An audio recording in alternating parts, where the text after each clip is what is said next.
ٹرینیں چلنے کا آپ نے نظامی صاحب ذکر کیا ہے، ٹرینیں تو چل پڑی ہیں لیکن آن لائن سسٹم جو ٹکٹنگ والا ہے بیٹھ گیا ہے، اور شیخ صاحب نے یہ اعلان کر دیا ہے کہ وہ کھڑکی کھول دی گئی ہے، پرانی کھڑکی جو ٹکٹ لینے والی ہوتی تھی۔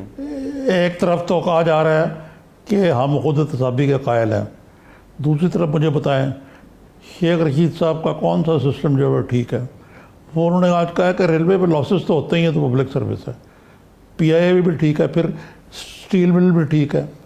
وہ جو ہم ترمیم کی بات کر رہے تھے این ایف سی ایوارڈ کی بات کر رہے تھے، اس میں یہ بھی کہا گیا نا کہ صوبے جو ہیں نقصان پورا کریں، وفاق کی نالائکی کا اس میں ریلوے اسٹیل مل وغیرہ شامل ہے۔ تو مقصد کہنے کا یہ تو ایک عجیب قسم کا ٹرینوں کے حادثات بھی ہوں، وہ بھی کہیں کہ جی وہ اب میں آپ کو نرمی کرتا ہوں آئندہ سے دیکھوں گا۔ یار یہ میں تو آئی ایم سوری ٹو سے کہ لفاظی کے وزیر ہونا چاہیے ان کو، ادروائز نالائکی ہمارا ان کا تو رہا امتیاز ہے۔ اچھا میں آنا چاہتا ہوں ایک اور جہانگیر ترین نے ایک ٹویٹ کیا کہ میرے اوپر جھوٹے الزام لگائے ہوئے ہیں، میں کاروبار بڑی ایمانداری سے کرتا ہوں، ٹیکس بھی پورا دیتا ہوں اور کاشتکاروں کو میں پورا ادا کرتا ہوں جو ہے ان کی، اور ٹرانسپیرنٹ ہے، اور میں ان ساری باتوں کا تفصیلی جواب دوں گا ایک چیز کا۔ لیکن مجھے لگتا ہے کہ یہ شہزاد اکبر صاحب کا تو ایک مطلب ہے ایک سٹائل ہی ہے کہ انہوں نے جس کو ٹارگٹ کرنا ہوتا ہے، شہباز شریف کو کرنا ہوتا ہے تو سب سے بڑا مجرم ہے۔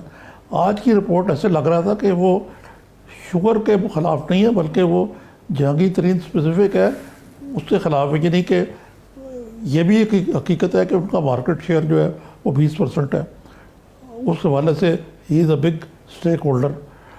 اور یہ آیا کوئی مونوپلیز کمیشن کے اندر آتا یا نہیں آتا، اگر نہیں آتا تو پھر انہوں نے کوئی قانون تو نہیں توڑا۔ لیکن اس وقت تو لگتا ہے کہ ہر جرم جو ہے بلیک مارکیٹنگ وہ کی ہے، اسمگلنگ انہوں نے کی ہے کہ پشاور بیچی جاتی تھی افغانستان کے لیے شکر، بینک وہ بنے ہوئے تھے کاشتکاروں کے لیے، اوور آل انویسٹیز انڈر انویسٹنگ وہ کرتے تھے، چینی کی بلیک وہ کرتے تھے، ایکسائز ڈیوٹی وہ بچاتے تھے۔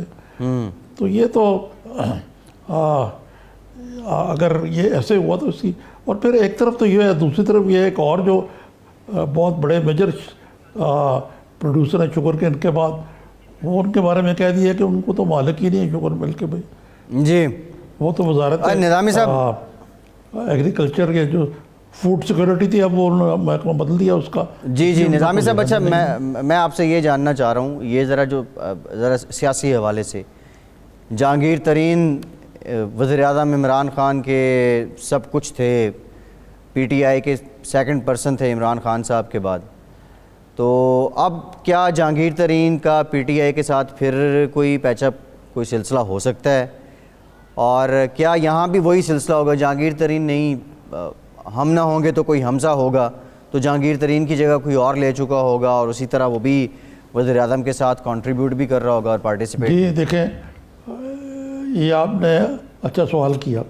پہلے اسد عمر صاحب آؤٹ ہوئے، جہانگیر ترین صاحب پوری طرح ان تھے اس وقت بھی، پھر زیادہ ان ہو گئے، اب وہ آؤٹ ہو گئے، اور میرا نہیں خیال کہ اس رپورٹ کے بعد جہانگیر ترین کو اگر وہ خان صاحب کہے بھی تو غیرت مندی کا تقاضا یہ ہوگا کہ اب وہ پی ٹی آئی سے اپنا کوئی سروکار نہ رکھیں۔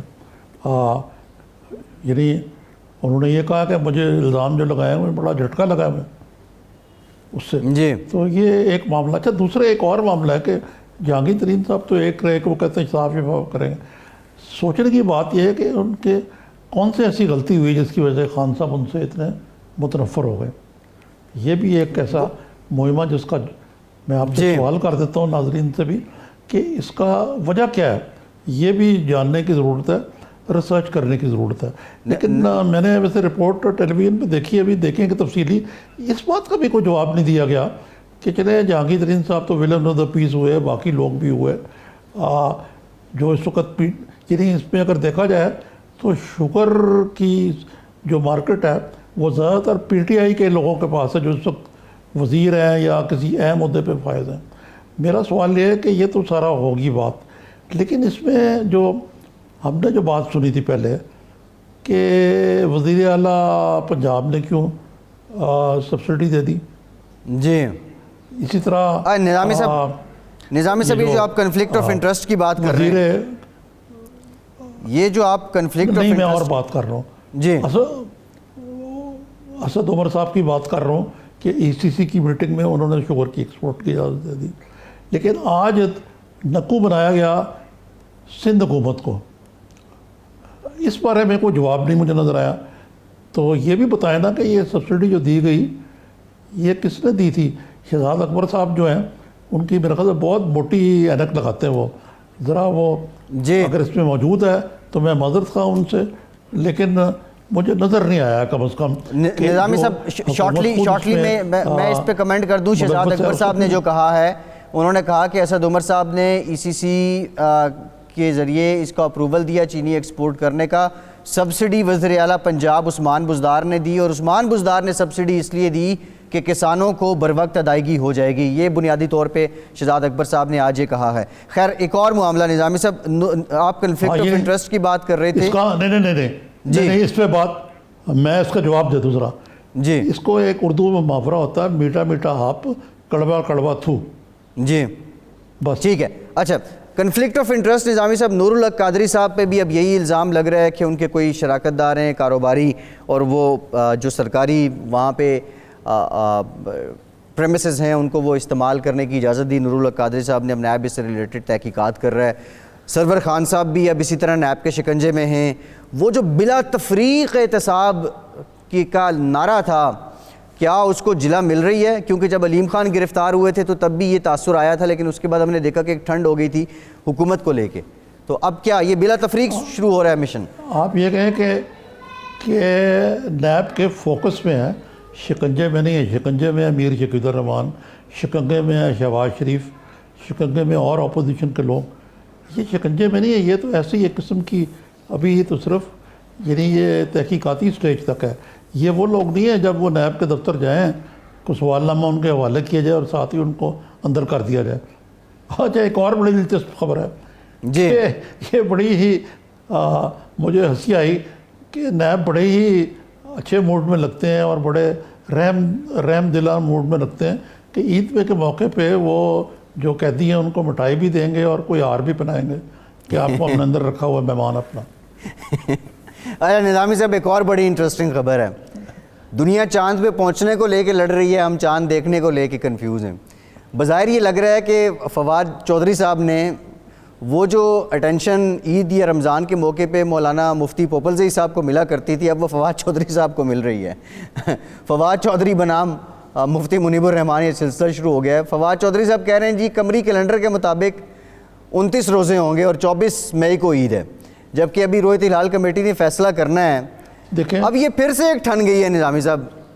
دیکھیں یہ تو میں لگ رہا ہوں، یہ تو میں آپ کو بتا رہا ہوں نا کہ دو ملاؤں میں مرغی حرام.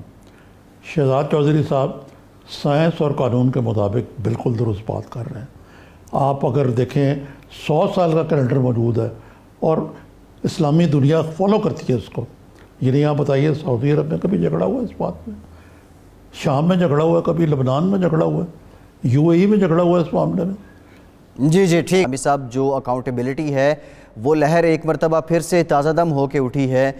کچھ آج کی ڈیولپمنٹ یہ بھی ہے کہ وزیر اعظم نے یہ بھی کہا ہے کہ معاونین خصوصی بھی اپنے اثاثے اور اپنے گوشوارے وغیرہ ظاہر کریں. لیکن اس کے ساتھ ساتھ اہم جو آج ڈیولپمنٹ ہوئی وہ چینی کمیشن رپورٹ سامنے آئی ہے اور جس کے مختلف خد و خال ہیں، جس میں یہ بھی کہا گیا کہ کسانوں کو بھی نقصان پہنچا، عوام کے ساتھ بھی زیادتی ہوئی اور بھی بہت سے سلسلے ہیں. نظامی صاحب اس رپورٹ کے سیاسی اثرات کیا ہوں گے، اور یہ جو اکاؤنٹیبلٹی مشن ہے عمران خان صاحب کا، آپ سمجھتے ہیں اب یہ مزید طول پکڑے گا؟ ایک تو قابل تعریف بات ہے کہ انہوں نے اس رپورٹ کو پبلک کر دیا، اس کو خفیہ نہیں رکھا. دوسرا یہ کہ جو یہ آج بتایا گیا کہ کانفلکٹ آف انٹرسٹ یعنی مفادات کے تضادات کا قانون بنایا جائے گا، اس وزارت قانون کو کہہ دیا گیا. یہ بہت پہلے پاکستان میں ہونا چاہیے تھا کہ سیاستدان جیسے کہ کہا گیا آج کاروبار کرے یا سیاست کرے. یہ باتیں تو بڑی اچھی لگتی ہیں، خوبصورت ہیں، لیکن یہ رپورٹ پر تفصیلی بات تو بعد میں کی جائے گی. لیکن مجھے لگتا ہے کہ یہ کوئی جہانگیر ترین زیادہ اسپیسیفک لگتی ہے. مثلاً اس میں یہ ہے کہ ساری جو خرابیاں ہیں اس کے ذمہ دار جو ہیں وہ جہانگیر ترین کے JDW ہے، اوور انویسٹنگ وہ کرتے تھے، کسانوں کو بینک کے طور پہ وہ پیسے دیتے تھے، چٹوں میں پیسے لیتے تھے، اسمگلنگ، اور اگر جس الزام حساب سے لگایا گیا تو کوئی 30-35 16.5 ارب تو صرف ایک ہی بنتا ہے جو آن پیپر جو وہ کہہ رہے ہیں شہزاد اکبر صاحب۔ ایک تو یہ بات ہے، دوسرا یہ ہے کہ یہ جو ترین صاحب کا معاملہ تو ایک ہوا، اس کے علاوہ مثلاً جو دوسری بات بڑی عجیب لگی مجھے کہ ایک طرف تو کانفلکٹ آف انٹرسٹ کی بات ہو رہی ہے، دوسرے کہا گیا ہے کہ جو خسرو بختیار ہیں ان کے بھائی شوگر مل کے مالک ہیں، ان کا تو کوئی تعلق ہی نہیں ہے۔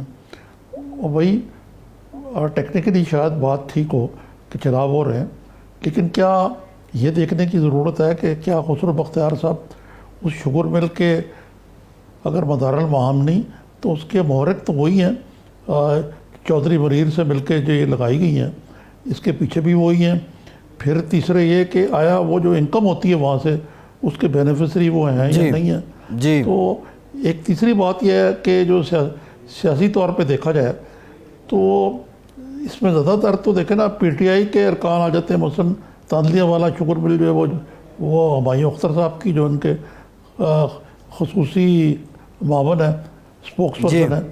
تو یہ دیکھنا ہوگا کہ اس میں اگر ڈنڈی ماری جاتی ہے جو کانفلکٹ انٹرسٹ والا معاملہ ہے اور کچھ لوگوں کو بچایا جاتا ہے اور کچھ کیا جاتا ہے سلیکٹیو، تو وہ کوئی میرے خیال سے اس پہ تفصیلی بات تو بعد میں کریں گے۔ جی بالکل نظامی صاحب، اس رپورٹ کو ڈیٹیل آتی تھی دوسرے اس کو ڈیٹیل ابھی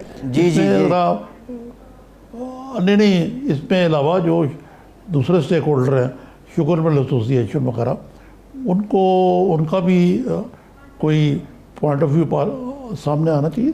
نظامی صاحب ہم نے رابطہ کیا پاکستان شوگر ملز ایسوسی ایشن سے، وہ یہ کہہ رہے ہیں کہ ہم اس رپورٹ کو پڑھیں گے اور اس کے بعد رسپونڈ کریں گے۔